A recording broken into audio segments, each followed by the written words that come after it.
Hello everyone, welcome in educator wings. कैसे हैं आप सभी? आई होप आप सब बहुत अच्छे होंगे। साथ ही आप सभी की गवर्नमेंट एग्जाम जो भी आप प्रिपरेशन कर रहे हैं और उत्तराखंड लेक्चर एग्जाम के लिए प्रिपरेशन भी बहुत अच्छी चल रही होगी। दोस्तों, जैसा कि आप सभी को पता है, मेहनत करना बहुत ज़रूरी है, रूटीन में आना बहुत ज़रूरी है, कंसिस्टेंसी बहुत ज़रूरी है सक्सेस पाने के लिए। ओके, तो दोस्तों, उत्तराखंड लेक्चर एग्जाम की हम लोग यहाँ प्रिपरेशन कर रहे हैं। जैसा कि आप सभी देख रहे हैं, आज का टॉपिक है हमारा भारत का भूगोल। इससे पहले हम लोग कर चुके हैं वर्ल्ड ज्योग्राफी से रिलेटेड 4 सेशन हमने उसमें लिए हैं। अगर आप लोगों ने अभी तक नहीं देखा है तो आप लोग चैनल को विजिट कीजिए और वहाँ पर जाकर आप सारी प्लेलिस्ट चेक कीजिए और आपको उत्तराखंड लेक्चर एग्जाम से रिलेटेड ऑलमोस्ट वीडियोस आप लोगों को मिल जाएंगी। दोस्तों, आज का जो सेशन हमारा है भारत का भूगोल है। आज का पार्ट 1 है ये। इसके बाद 2 और 3 पार्ट और आएंगे, क्योंकि अच्छे क्वेश्चन हैं, इंपॉर्टेंट क्वेश्चन है। पूरा ऑल ओवर इंडिया हमको कवर करना है, पूरा इंडियन जो ज्योग्राफी है उसको कवर करना है। तो सेलेक्टेड क्वेश्चन है और अच्छे क्वेश्चन आप लोगों के लिए मैं लेकर आ रही हूँ। तो चलिए आज का स्टार्ट करते हैं हम लोग। इससे पहले कि मैं स्टार्ट करूँ आज का सेशन, तो सभी से आप लोगों से रिक्वेस्ट है कि चैनल को सब्सक्राइब ज़रूर कर लीजिए और सेशन अच्छा लगता है तो प्लीज़ लाइक किया कीजिए, है ना। ऐसे नहीं कि बिना लाइक किए आप लोग जा रहे हैं। आप लोग मतलब देख तो रहे हैं, एक्चुअली आप लोग लाइक करते हैं तो मुझे उससे मोटिवेशन मिलता है कि हाँ, मैं अच्छा कर रही हूँ और आप लोगों के लिए हेल्पफुल है। तो कमेंट भी किया कीजिए कि आपके लिए हेल्पफुल है ये चीज़ें, कंटेंट जो मैं लेकर के आ रही हूँ, या बहुत इजी है या बहुत टिपिकल क्वेश्चंस मैं आप लोगों के लिए लेकर आ रही हूँ। तो प्लीज़ कमेंट करके मुझे बताया कीजिए किस तरह के क्वेश्चंस आप लोगों के लिए और लेकर आऊँ। कंटेंट कैसा चाहिए आपको, थोड़ा टफ चाहिए या मॉडरेट चाहिए, तो आप लोग कमेंट किया कीजिए। और जो भी आपके फ्रेंड्स हैं, रिलेटिव हैं जो भी प्रिपरेशन कर रहे हैं, तो उनको लिंक शेयर कीजिए कि हाँ, उत्तराखंड लेक्चर एग्जाम के लिए प्रिपरेशन हो रही है।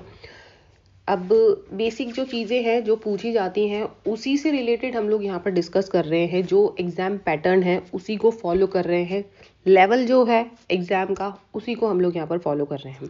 तो चलिए आज का सेशन हम लोग स्टार्ट करते हैं, भारत का भूगोल।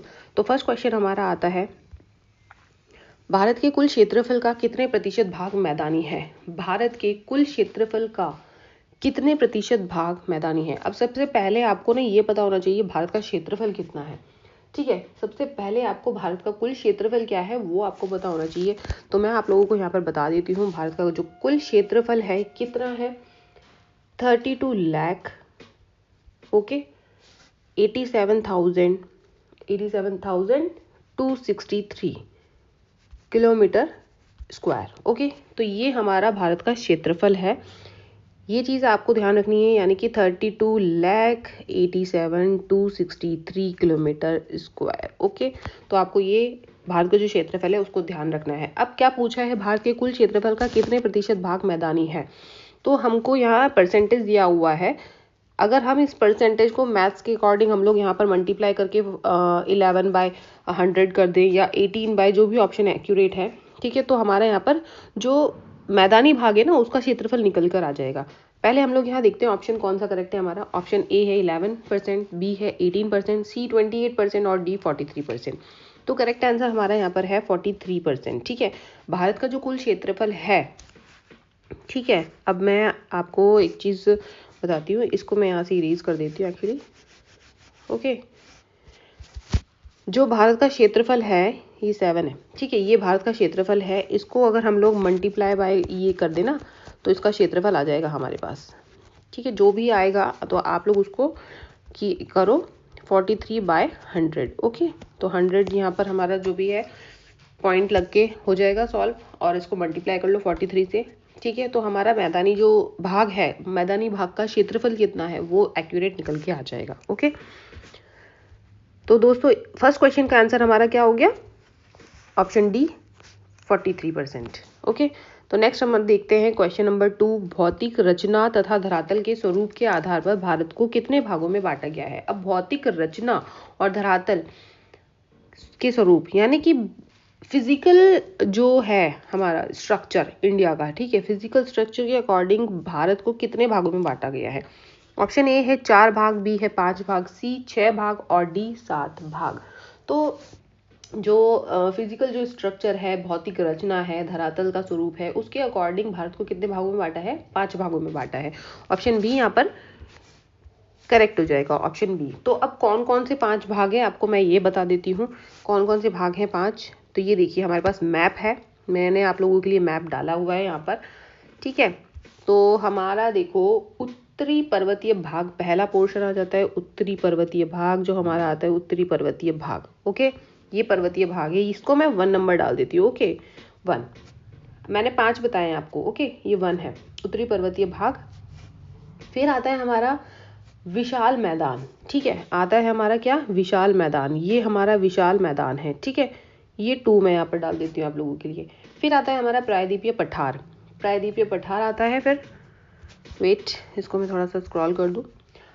फिर आता है हमारा क्या आता है? थर्ड पोर्शन प्रायद्वीपीय पठार। तो प्रायद्वीपीय पठार ये वाला पोर्शन है हमारा, ओके, ये से टच ये, ओके, ये 3 मैं यहाँ पर आपके लिए डाल देती हूँ। फिर आता है हमारा फोर्थ, आता है मरुस्थलीय भाग जो है, मरुस्थलीय भाग भी हमारा, मरुस्थलीय भाग हमारा कौन सा है यहाँ पर? ये वाला मरुस्थलीय भाग हो जाएगा, ठीक है। अब उसके बाद में ये प्रायद्वीपीय भाग पूरा ये वाला एरिया आता है, ठीक है, इतना आ जाता है। फिर आता है हमारा 4 हो गए हमारे यहाँ पर मरुस्थलीय भाग, ये 4 है।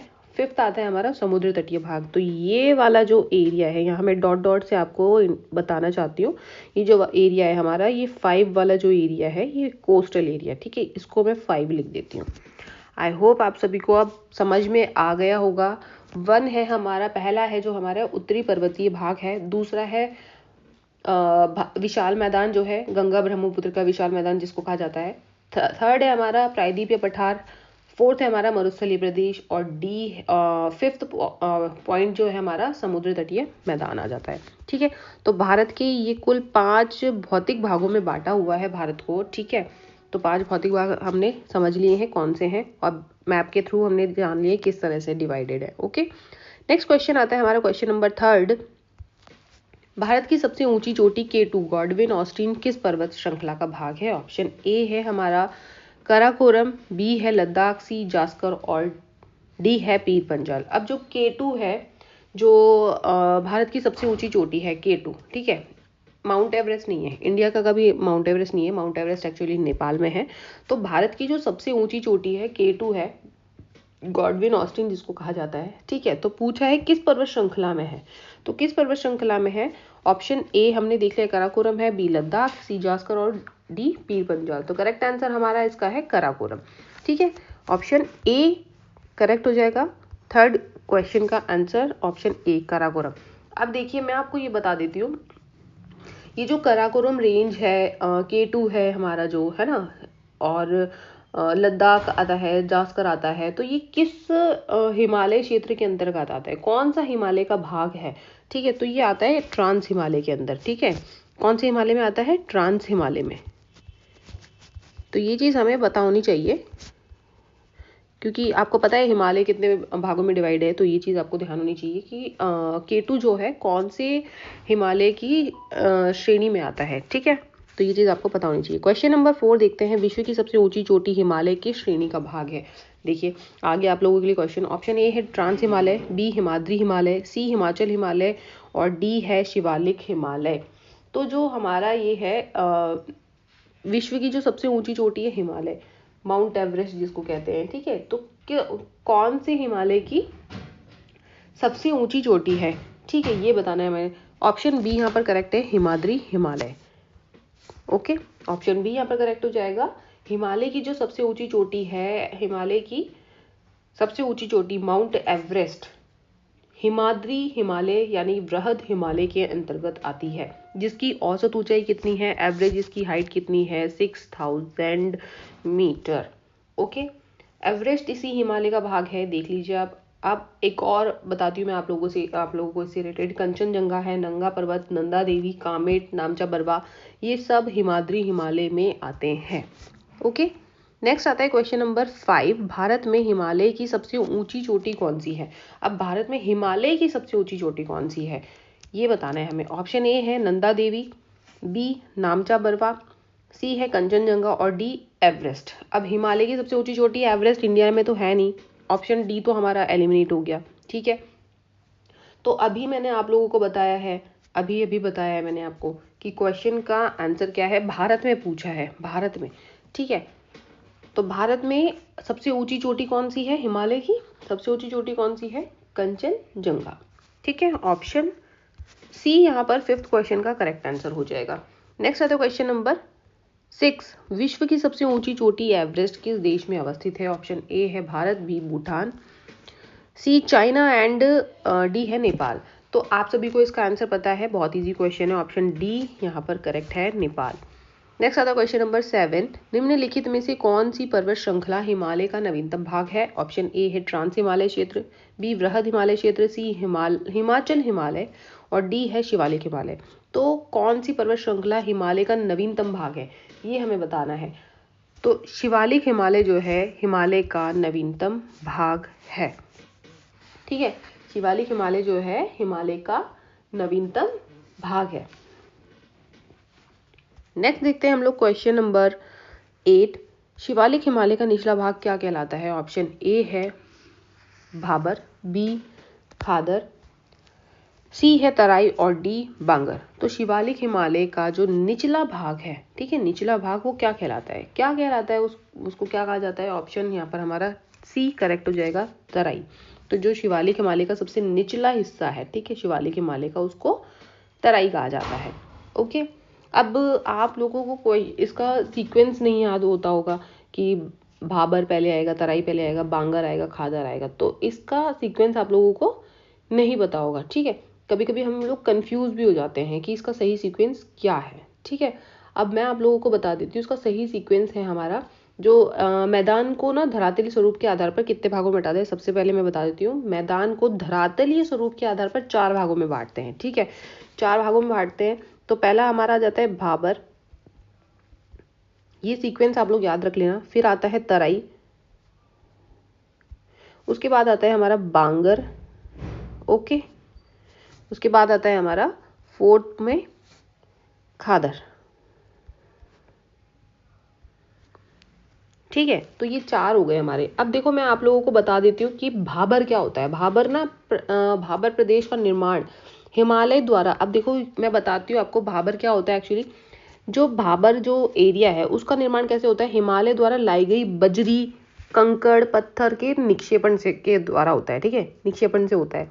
इस क्षेत्र में नदियां लुप्त हो जाती है, देखो, ठीक है, नदियां लुप्त हो जाती हैं, यानी कि कंकड़ों के अंदर से, कंकड़ पत्थर उसके अंदर से निकल जाता है पानी। ठीक है, तो बाहर नहीं दिखाई देता।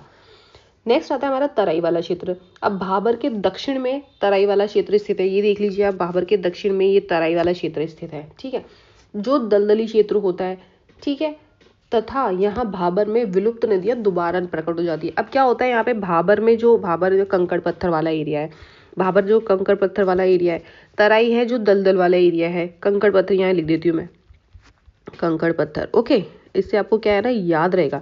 तराई वाला क्या है, दलदली। इसमें जो नदियां भाबर में लुप्त हो जाती हैं वो तराई क्षेत्र में वापस से नजर आने लग जाती हैं। ठीक है, दलदली क्षेत्र हो जाते हैं, यानी कि पानी वाला एरिया फिर से आ जाता है। उसके बाद आता है हमारा कौन सा, बांगर, बांगर आ जाता है। अब बांगर क्या होता है, बांगर वो बता देती हूँ मैं आपको। जो नदियों द्वारा बहाकर लाई गई पुरानी जलोढ़ मिट्टी होती है ना, उसको बांगर कहते हैं। याद रखना, ये क्वेश्चन पूछे जाते हैं, ये इसको मैं लिख देती हूँ यहाँ पर आप लोगों के लिए, पुरानी जलोढ़ मिट्टी,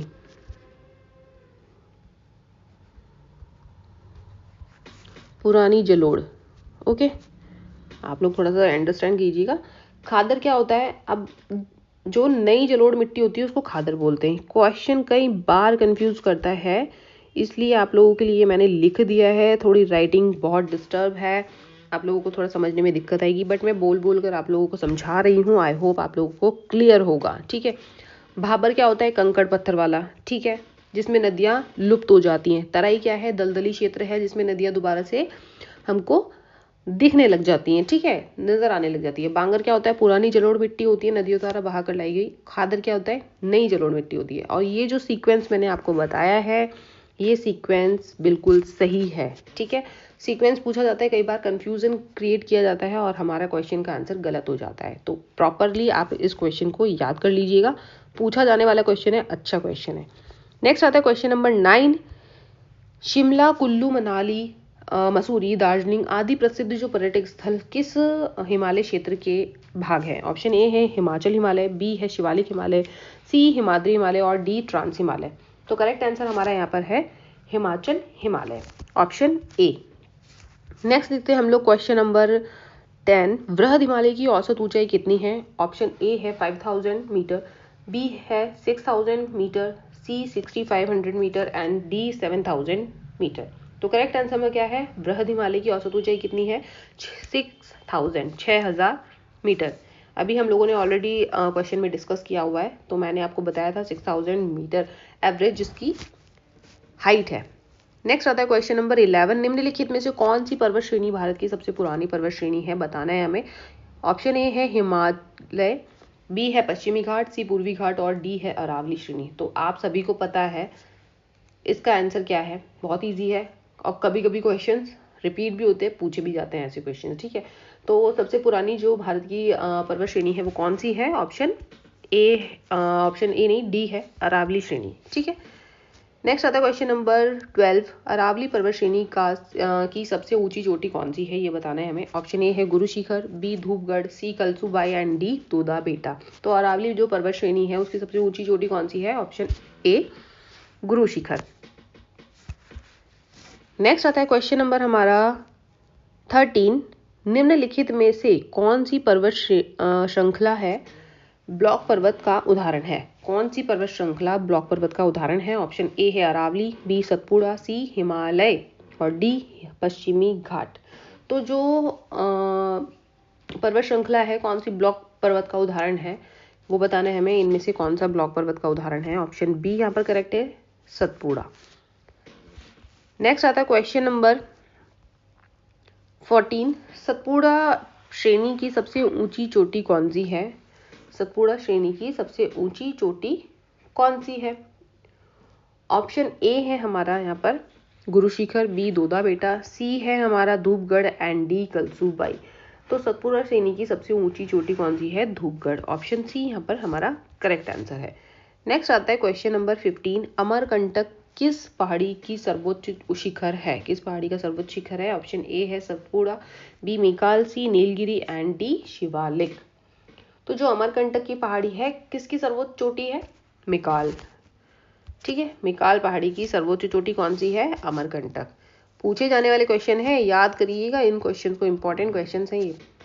सोन और नर्मदा नदी का उद्गम स्थल कहाँ है? ऑप्शन ए है Amarkantak, B Dhupgarh, C Guru Shikhar, D Kalsubai. Most important questions की सीरीज में आता है ये क्वेश्चन, कई बार रिपीटेड क्वेश्चन है, पूछा जाने वाला है। ऑप्शन ए हमारा यहाँ पर करेक्ट होगा।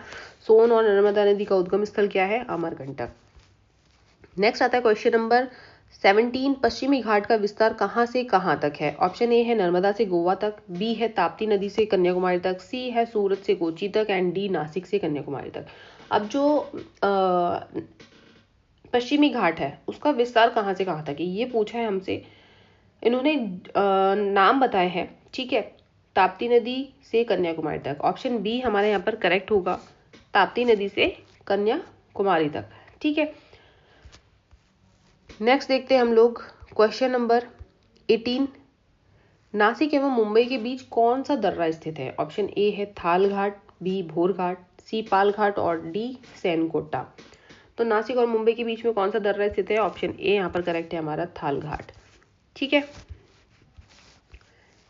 नेक्स्ट आता है क्वेश्चन नंबर 19। भोर घाट किन दो शहरों को जोड़ता है? ऑप्शन ए है तिरुवनंतपुरम एवं मदुरई को, बी है कोयम्बटूर एवं कोचीन को, सी नासिक एवं मुंबई और डी है मुंबई एवं पुणे। तो भोर घाट जो है किन दो शहरों को जोड़ता है? मुंबई और पुणे को जोड़ता है, ऑप्शन डी यहाँ पर करेक्ट है क्वेश्चन नंबर 19 का।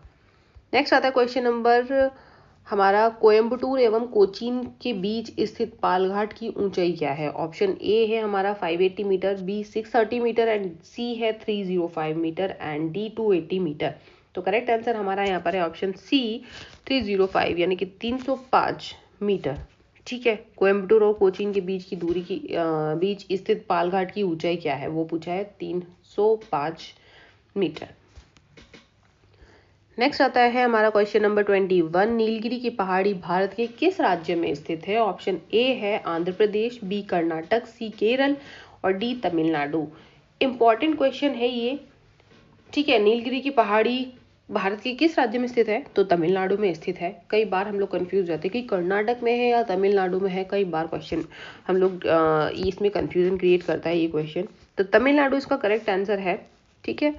नेक्स्ट आता है क्वेश्चन नंबर 22। नीलगिरी की सबसे ऊंची चोटी दोदा बेटा की ऊंचाई कितनी है? ऑप्शंस देखते हैं। ऑप्शन ए है 2435 मीटर, बी है 2565 मीटर, सी 2637 मीटर, डी है 2737 मीटर। तो नीलगिरी की सबसे ऊंची चोटी दोदा बेटा है जिसकी ऊंचाई कितनी है? 2637 मीटर, यानी कि 2637 मीटर, ठीक है। ऑप्शन सी यहाँ पर 22 क्वेश्चन का करेक्ट आंसर है। नेक्स्ट आता है क्वेश्चन नंबर 23। दक्षिण भारत का सर्वोच्च शिखर कौन सा है? ऑप्शन ए है Doddabetta, B Anamudi, C Kalsubai and D Kudremukh. तो दक्षिण भारत की जो सर्वोच्च शिखर है कौन सा है? अन्नेमुदी है, ठीक है। दक्षिण भारत का जो सर्वोच्च शिखर है क्या है, कौन सा है? अन्नाईमुडी है दक्षिण भारत का, जो कि अन्नामलाई की चोटी है, ठीक है। किसकी चोटी है? अन्नामलाई की। इसके दक्षिण में कार्डेमम की पहाड़ी जो कि केरल में है, ठीक है।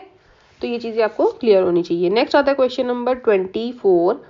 कन्याकुमारी से कृष्णा डेल्टा तक के बीच का क्षेत्र कौन सा तट कहलाता है?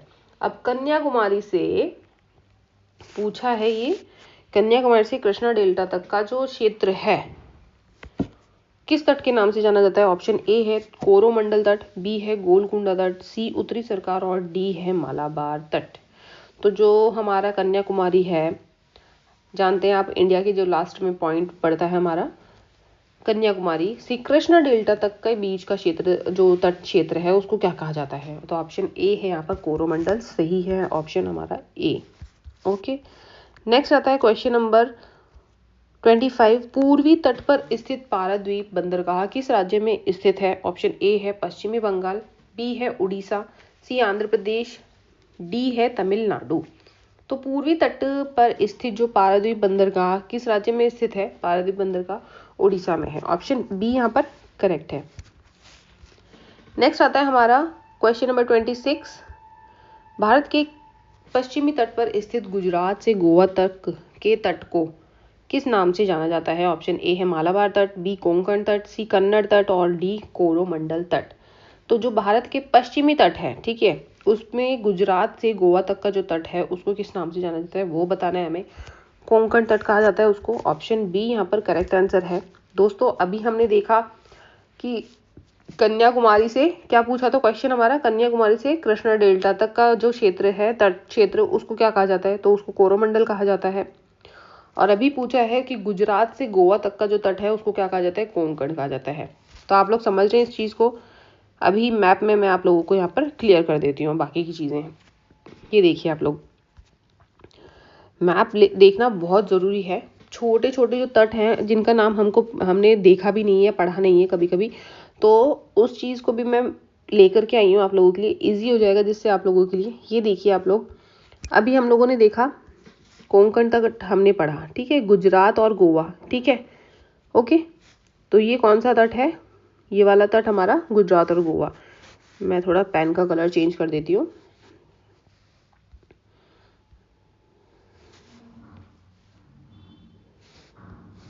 ओके, तो यहाँ आप लोग देखिए ये कोंकण तट, ठीक है। अब हमने लास्ट अभी क्या पढ़ा था? कौन सा वाला तट पढ़ा था हमने? कोरोमंडल तट। कोरोमंडल तट यहाँ पर पड़ता है हमारा, देखो, कृष्णा डेल्टा, कन्याकुमारी से कृष्णा डेल्टा हमने पढ़ा था, ठीक है। कोरोमंडल तट हमारा ये रहा है यहाँ पर, ओके। पेन में क्लियर कर देती हूँ एक्चुअली, फिर पेन की वजह से आपको नाम इजी पढ़ने में नहीं आता है।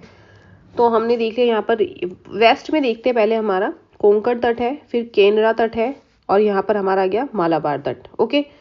यहाँ कन्याकुमारी से हम आंध्र प्रदेश तक जाते हैं तो कोरोमंडल तट आता है। फिर यहाँ पर आता है हमारा उत्तरी सरकार तट, ठीक है, ये यहाँ पर है उड़ीसा का उत्तरी सरकार तट, ठीक है। ये सब डेल्टा क्षेत्र, ये देखिए आप यहाँ पर लिखा हुआ है डेल्टा क्षेत्र, ठीक है। तो आई होप आप लोगों को ये चीज़ें क्लियर होंगी। चलिए नेक्स्ट देखते हैं हम लोग क्वेश्चन। ये देखिए आप लोग, और इजी करने के लिए आप लोगों के लिए मैं लेकर के आई हूँ। ठीक है, मैप देखिए, इजीली आप लोगों को याद हो जाएगा। अगर आप लोगों को अभी तक ये तट याद नहीं है तो आपको याद हो जाएंगे मैप के थ्रू। नेक्स्ट देखते हैं क्वेश्चन नंबर 27। अंडमान निकोबार द्वीप समूह की सबसे ऊंची चोटी कौन सी है? ऑप्शन ए है माउंट हैरियट, बी बैरन, सी माउंट मैकिनले, डी है सैडल पीक। तो अंडमान निकोबार द्वीप समूह की सबसे ऊंची चोटी कौन सी है? सैडल पीक है। ऑप्शन डी है हमारा करेक्ट आंसर होगा 27 क्वेश्चन का। ओके,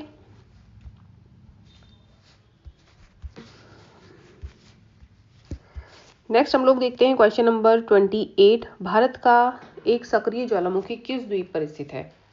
मोस्ट इंपॉर्टेंट क्वेश्चन है, बहुत इजी भी क्वेश्चन है क्योंकि कई बार पूछा हुआ है, तो आप सभी को आता ही होगा ये क्वेश्चन का आंसर। भारत का एक सक्रिय ज्वालामुखी किस द्वीप पर स्थित है? ऑप्शन ए है Narcondam, B little Andaman, C south Andaman और डी है बैरन। तो करेक्ट आंसर हमारा यहाँ पर बैरन। ठीक है, ऑप्शन डी 28 क्वेश्चन का करेक्ट आंसर है। नेक्स्ट आता है क्वेश्चन नंबर 29। उत्तरी भारत के विशाल मैदान का कौन सा भाग कंकड़ पत्थरों के निक्षेप से निर्मित होता है? अभी हम लोगों ने यहाँ डिस्कस किया था, मैंने आपको बहुत अच्छी तरह से समझाया है। आई होप आपको याद होगा इसका आंसर। ऑप्शन ए है खादर, बी है बांगर, सी भाबर एंड डी तराई। तो अभी अभी मैंने आप लोगों को क्लियर किया था ये चीज़ कि कौन सा क्षेत्र है जो कंकड़ पत्थर वाला होता है। ऑप्शन सी यहाँ पर करेक्ट हो जाएगा, भाबर। नेक्स्ट आता है क्वेश्चन नंबर 30। नदियों द्वारा बहाकर लाई गई जलोढ़ मिट्टी को क्या कहते हैं? नदियों द्वारा बहाकर लाई गई जलोढ़ मिट्टी को क्या कहते हैं? ऑप्शन ए है खादर, बांगर, बी है बांगर, सी भाबर एंड डी है तराई। सॉरी, इसका प्रोनाउंसिएशन थोड़ा सा डिफरेंट हो जाता है कभी कभी। तो नदी द्वारा जो बहाकर लाई गई जलोढ़ मिट्टी है उसको क्या कहा जाता है? बांगर। ऑप्शन बी यहाँ पर करेक्ट आंसर है 30 क्वेश्चन का। तो दोस्तों ये थे आज के 30 इंपॉर्टेंट क्वेश्चन। आई होप आपको आज का सेशन समझ में आया होगा, साथ ही अच्छा भी लगा होगा, इंटरेस्टिंग लगा होगा। जैसे कि आप सभी को पता है, आप लोग सब उत्तराखंड लेक्चर एग्जाम के लिए प्रिपरेशन कर रहे हैं, तो इंडियन ज्योग्राफी का तो बनता ही है, इंडियन हिस्ट्री भी है, बहुत सारी चीज़ें हैं पढ़ने के लिए। अब दोस्तों मैं आप लोगों को बता देना चाहती हूँ, अब हम लोग यहाँ पर इस सीरीज़ के साथ साथ इंडियन ज्योग्राफी और अदर सब्जेक्ट के साथ साथ करंट अफेयर्स की भी क्लासेस स्टार्ट करने वाले हैं। ठीक है, जिससे आप लोगों के लिए टाइम कम है, अब करंट अफेयर्स को भी करना बहुत ज़रूरी है। तो मंथली जो करंट अफेयर्स है मैं जनवरी से स्टार्ट कर रही हूँ, आप ही लोगों के लिए बहुत ईजी हो जाएगा। ज़्यादा से ज़्यादा संख्या में जुड़िए चैनल के साथ में, जिससे आप लोगों को मैं अच्छे से अच्छा कंटेंट प्रोवाइड कर पाऊँ। जब हमारी करंट अफेयर्स का हो जाएगा उसके बाद से मैं आप लोगों के लिए जो मॉडल टेस्ट पेपर हैं उनको सॉल्व कराना स्टार्ट कर दूंगी, जिससे आप लोगों की तैयारी बेहतर बन जाए। ठीक है, कोशिश यही करूंगी मैं कि 10-12 एटलीस्ट मॉडल टेस्ट पेपर में आप लोगों को सॉल्व करवा पाऊँ, जिससे आप लोगों की प्रिपरेशन में बेहतर हो जाए और आप लोगों का कॉन्फिडेंस लेवल अप हो जाए। दोस्तों बस यही कहना चाहती हूँ कि आप लोग चैनल के साथ में जुड़िए। सेशन अच्छा लग रहा है तो लाइक करो, शेयर करो और अपने दोस्तों को बताओ, रिलेटिव्स को बताओ, प्रिपरेशन में जुट जाओ बस। ठीक है, क्योंकि पढ़ना बहुत ज़रूरी है, सेल्फ स्टडी छोड़ना मत। ऐसा नहीं कि आप लोग यूट्यूब पर ही पढ़ रहे हो, देखिए यूट्यूब के इंपॉर्टेंट क्वेश्चंस आप लोगों को डिस्कस कराए जाते हैं, थोड़ा फास्ट फॉरवर्ड कर लिया कीजिए, आप लोग स्पीड में देख लिया कीजिए वीडियो को, क्योंकि मैं भी इतना अभी स्लो ही कर रही हूँ। आप लोग मेरी वीडियो भी स्पीड में देख सकते हैं, क्योंकि कुछ क्वेश्चंस तो ऐसे हैं जो आप लोगों को आते हैं। तो आप लोग एक काम किया कीजिए ना, कि आप लोग क्वेश्चन पढ़ रहे हैं, आंसर्स ऑलरेडी मैं उसमें मेंशन करके रखती हूँ, तो आप लोगों को क्या करना है, पहले खुद आंसर दीजिए। ठीक है, उसके बाद आप लोग आंसर को मैच कीजिए। ओके, तो चलिए आज के लिए बस इतना ही। नेक्स्ट वीडियो मेरा जल्दी अपलोड होगा, भारत का भूगोल से रिलेटेड ही। Till then bye bye and take care and be happy and be healthy. Okay, thank you.